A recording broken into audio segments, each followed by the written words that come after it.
So hello ভাই brother, কি অবস্থা সবার, কেমন আছেন? তো আমরা azaria.com থেকে আজারিয়া ভিডিও নিয়ে আসছি।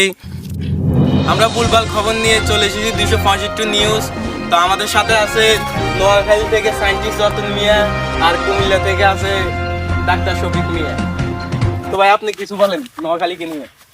ভাই আমি নোয়াখালী কি বলবো, তাকে কি আছে আর তাকে আছে খালি সুয়ারি কোড়া কোগা আর আছে নাইগেল কোড়া কোগা এগাছ দিতো কারণ নোয়াখালী বিবেক ন পারিব।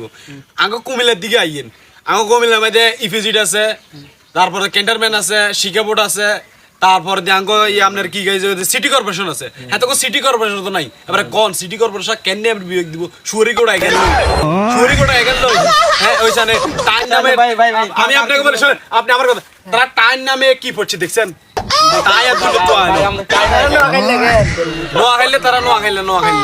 আমরা এখন বক্তব্য শুনলাম ডাক্তার শফিক মিয়ার, আর এখন বক্তব্য শুনবো সায়েন্টিস্ট রতন মিয়ার। এটা কি আপনি আমরা অপমান করে কথা কইতেছেন? আমাদের বাংলাদেশ 10টার সমান আমাদের নোয়াখালী। আপনি যদি আঙ্গুর নোয়াখালীর বিবেক না দেন, আমরা এই রাষ্ট্রেও থাকবো না। আমরা অন্য রাষ্ট্র গঠন করব। আমরা কি আলাদা রাষ্ট্র গঠন করব? আমরা আলাদা রাষ্ট্র গঠন করব। তো করিলেন না, আলহামদুলিল্লাহ আড়া করিলেন। আরা বিমানি করতেছেন মি আমরা। না আগমানে আমরা মেহমানটা কি বেচিতি করি না নোয়াখালীর মধ্যে কথা বুঝছেন নি?